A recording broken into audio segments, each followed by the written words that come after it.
October 4th, 1957, the Soviet Union launched Sputnik 1, the world's first satellite. And the space race was on. After jettisoning the nose fairing and last stage of the carrier rocket, the Sputnik started circling the Earth. A Sputnik was only the size of a volleyball, and you could not see that with a naked eye. But what you did see very vividly was the booster rocket that put that satellite into orbit. And at 4 a.m., I can walk down on my back porch with my daughter in my arms, and much to my utter amazement, that satellite came virtually over my house. In the early 60s, there were the two superpowers, the Soviet Union, the US. There was a lot of anxiety or uncertainty, and the feeling at that time was that this was somehow a judgment of which was the better system. We choose to go to the moon in this decade and do the other things, not because they are easy, but because they are hard. When Kennedy started the program for the first 2 years, we didn't know how we'd land on the moon. I was younger. I was a beginner to them, and they said, let's do it. We all had the confidence that we were just going to do it. It was never really a question of failing.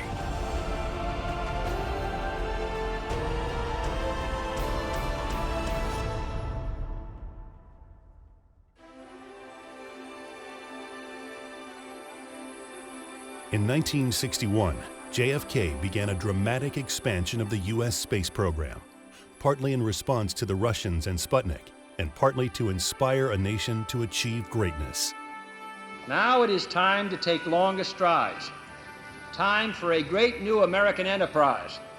Time for this nation to take a clearly leading role in space achievement, which in many ways may hold the key to our future on Earth. Kennedy's enthusiasm was joined by an elite team who shared his vision. Werner von Braun was a German aerospace engineer known as the father of rocket science.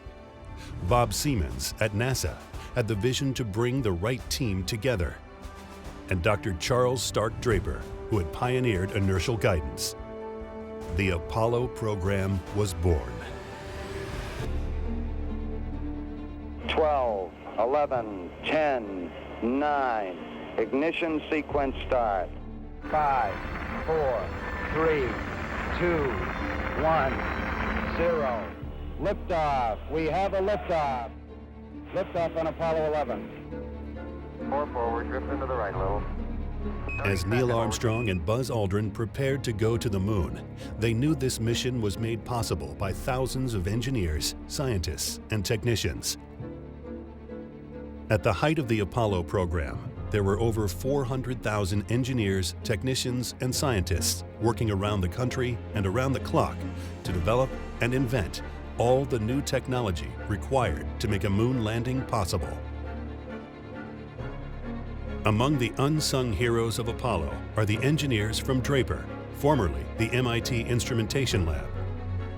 They designed the onboard computers and invented the software that made it technically possible to send men to the moon and bring the crew safely back to Earth. Eagle, Houston, we see you on the steerable, over.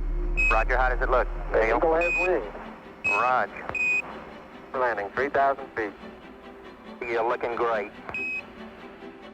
The lab's founder, Charles Stark Draper, went to great lengths to figure out how to guide a spacecraft to the moon. Draper, known as a navigational pioneer, had just proven his new inertial guidance technology for the military. He was now looking to space. It all started in World War II under fire control, which is what Dr. Draper originally started in the instrumentation world, and from that was spawned the inertial navigation concept and systems. Everyone talked about Doc. He was a legend at the lab. The culture was kind of fluid. We were pretty free to, work what hours were comfortable for us. Having that fluidity allowed us to be more productive, I think. Doc used to come down to almost every part of the laboratory. He was involved. You talk to each individual. He'd come down with his little green visor, and if there was an important job in the lathe, he'd go over, look over the man's shoulder, comment, ask how it was going. The 1960s marked a giant leap in technology firsts. This was the Apollo decade, and it would take a series of firsts to get man to the moon. NASA was inventing the whole mission. Everything was new, and these actual animations from the time helped to explain this whole new concept of lunar orbit rendezvous. The computer was at the top of the list. A computer to provide guidance, navigation, and control. Without these three words, Neil Armstrong and the Apollo 11 crew would never have made it to the moon. Draper's probably most famous for the development of advanced guidance, navigation, and control systems, or as we shorten it down to G&C. Navigation is something that tells you where you are, and guidance tells you where you want to go. Control enables you to get there. It was actually a critical key element for us getting the Apollo contract. The job of designing the guidance system to take man to the moon was awarded to Draper. This was the very first Apollo contract, and the good news came via telegraph. This computer had to be able to withstand the rigors of spaceflight, including extreme temperatures and intense vibrations. It had to be perfect because human lives were at stake. Computer engineer Hal Lanning invented the code that was an easy-to-use new language for entering complex math equations into a computer. With so little available memory for the Apollo computer and so many commands, it was Lanning's genius idea to create a priority system. The computer would prioritize and run the most important commands first. The less important jobs could run in the background. Lanning's unique computer language, ironically called MAC for Machine-Aided Cognition, turned the moon landing concept into reality. There was a MAC language that was developed here at the laboratory, an exquisite engineering language. It was critical that both the command module and the LEM be able to compute solutions for maneuvers. We wanted to make sure that either the command module could get the LEM or the LEM could get back to the command module. It was a breakthrough in all of computing for what was going on, both the hardware and the software. People today can't believe it. It was all done with punch cards and key punches. Most kids today don't know what a punch card looked like. You're programming, you went in and punched it on a key punch and put a batch of cards and ran it through a card reader into those big IBM computers. So you had to make sure they were done right, no little errors, no cards out of order, and so on. The result was the Apollo Guidance Computer, the first portable computer that guided man to the moon. The Apollo Guidance Computer was no more powerful than a calculator, but used a real-time operating system to control the spacecraft. Apollo Guidance Computer, at that day, it was replacing banks of computers that filled the whole room. The guidance computer was really an advance. And the only way to get the weight and the size down was to go to integrated circuits. That's something that hadn't been done before. You could not build a computer out of transistors to do the job that was needed to be done without filling up the whole command module. Integrated circuits were the way to go. At one time, we were testing 1/3 of all the integrated circuits that were being manufactured in the United States. We were pretty closely linked to the real beginning of computing. The heart of the Apollo guidance system was the IMU, or Inertial Measurement Unit. The IMU was a 3-gimbaled system containing 3 gyroscopes and 3 accelerometers. And the purpose of it was to provide a stabilized platform with accelerometers that would measure the acceleration and be used in the guidance equations. Data was fed to the guidance computer so that the crew could control and navigate the spacecraft. The system was so precise that no matter what the position of the spacecraft was, hurtling through space, the orientation was always stable. While primary navigation of the spacecraft would be done from the ground, an onboard inertial navigation system with a sextant was developed for the crews. Operating independently from all other navigational systems, the sextant consists of 2 lines of sight, a wide-angle scanning telescope, and a 28-power narrow field of view space sextant. This made it possible for the astronauts to check their navigation settings and stay on course. The IMU was packaged in a spherical case, a ball of wizardry and magic conceived by Doc Draper.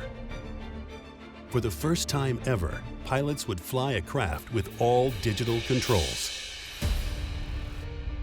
The software that we developed to control these vehicles, the command module, the lunar module, and the combinations of those things, that had never been done with a digital computer up to that point in time. Simulators tested the software end to end. It's an enormous amount of testing to do, because at that point you were testing the complete sequence, say, from the lunar orbit, the descent to landing on the moon. We had simulated the dickens out of that thing. The Apollo spacecraft would travel to the moon with revolutionary technology. The first ever digital flight control system, known as digital fly-by-wire. Fly-by-wire is how we got to the moon and back. There was no manual stick. You had to let the computer do all the process for you. The computer controlled the hydraulics and controlled jets that you turned on to rotate, turned on engines. It was all very cutting edge.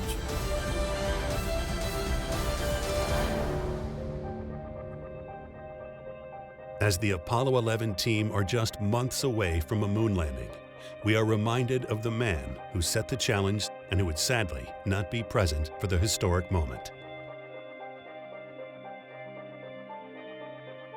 This remarkable footage shows JFK's last visit to Cape Canaveral in 1963, just 1 week shy of his assassination. No single space project in this period will be more impressive to mankind or more important for the long-range exploration of space, and none will be so difficult or expensive to accomplish. He would never see man walk on the moon, but the team of visionaries he assembled risked all to fulfill his dream.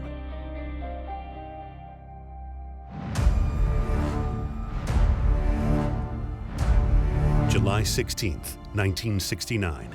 With over 500 million people around the world watching, Neil Armstrong, Michael Collins, and Buzz Aldrin are set to leave Earth, and for the first time in history, set down on another planetary body. The defining moment of the Apollo program was the moon landing, yet it almost didn't happen.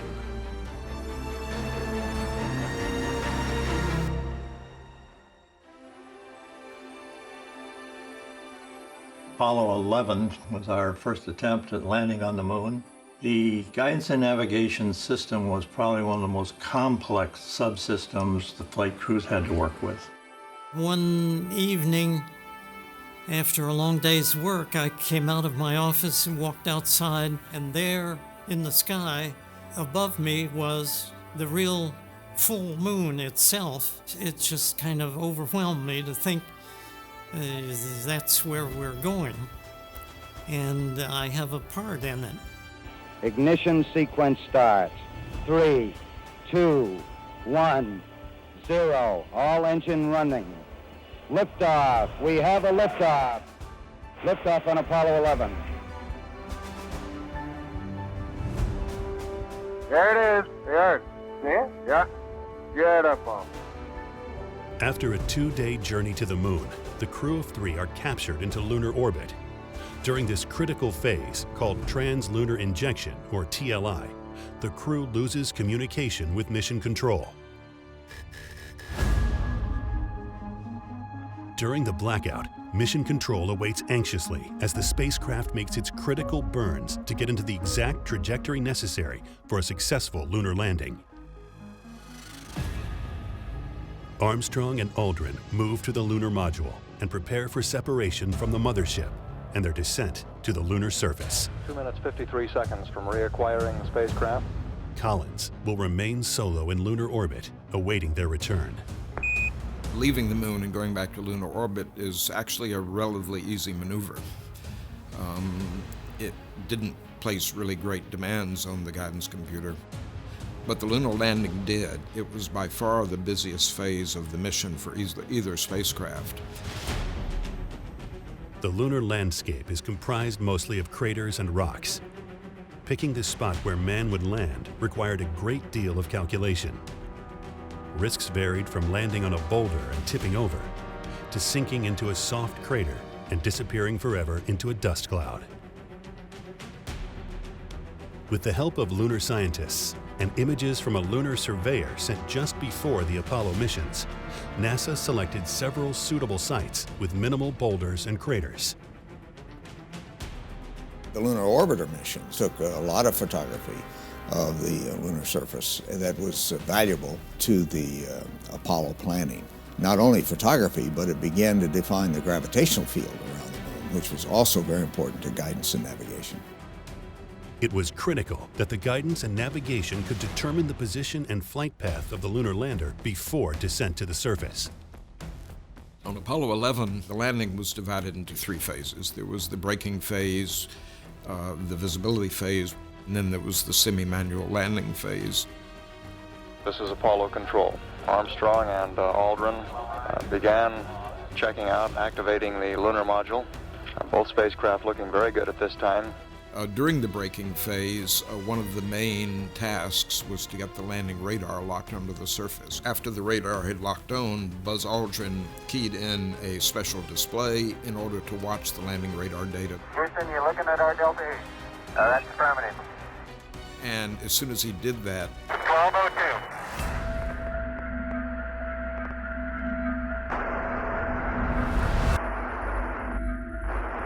the alarm light lit up, and we heard from the spacecraft program alarm. Program alarm. 1202. Smith and Coltrane. Apollo 11, this is Houston. How do you read?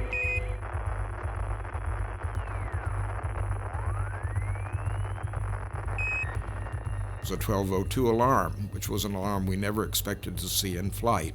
It was an emergency. It was scary. I can still remember looking across the room at a couple of the guys saying, "Oh my God, 1202, what's going on?" A problem with the rendezvous radar electronics is stealing precious computer time. Aldrin's special display tips the computer into overload. Columbia, Houston, over. 1202 alarm is the statement that says, "We ran out of space and we're taking care of it." Columbia, Houston, we're standing by, over. There was a priority system set up in the Apollo guidance computer so that priority tasks could interrupt tasks with less priority. If we had waited a second to do the next control calculation, it would have gone unstable. The priority display said, "I'm more important than any of you," so it interrupts everything that's been set up to go. The Apollo guidance computer was trying to process too many computer commands at once during the landing sequence. The exhausted computer sounded its 1202 alarm, signaling an overload. If you're talking about the landing, there's nothing you can do. You can't complete the landing, so your only option now is to go back to the command module. NASA's Jack Garman had a cheat sheet and was confident the computer could be trusted. Margaret Hamilton and a team of software engineers had programmed the computer for such a scenario. So through the whole period of that alarm, the spacecraft was still under control. Had it been capable of stealing the cycles, it would have been a disaster. The computer worked exactly as it was designed. Columbia, reading you loud and clear. It was a combination of the hardware, the software, an amazing system of systems. Operating system that was designed by Hal Lanning really was a blessing to that, because and when it got to overload situation, it just did the important jobs and landed. Attitude control is good. Manual attitude control is good. The ruling was that the landing could continue unless there were further signs of problems, and therefore the call was a go. Roger, understand. Go for landing. Years of preparation and testing paved the way for the historic landing. In the final seconds of the descent, flying faster than anticipated, Armstrong and Aldrin overshoot their intended landing site. They are heading for a hazardous rocky area and manually fly the lunar module to a safe landing spot with just seconds of fuel to spare.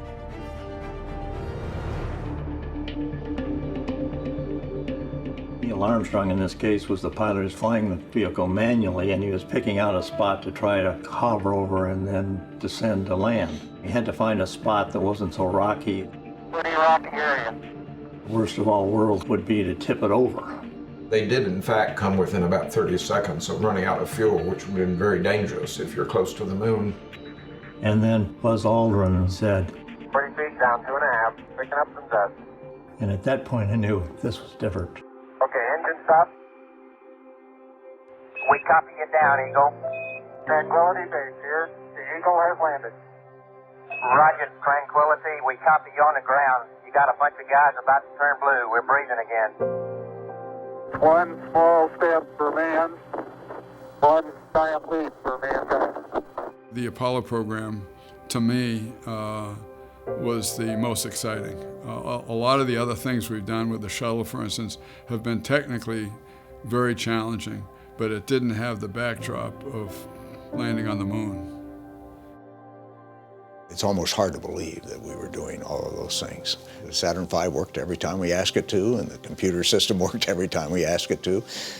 It just was a remarkable period of time.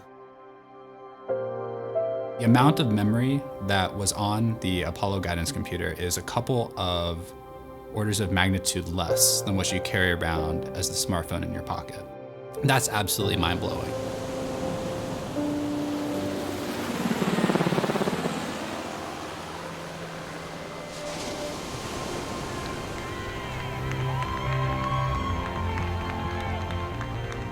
It is kind of miraculous to me that we actually did it. Doc's attitude is what brought the best out of these groups of people.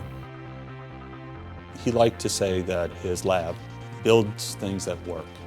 And it sounds so fundamental, but it actually is very key to why Draper's been successful. And it's a very good legacy to leave behind.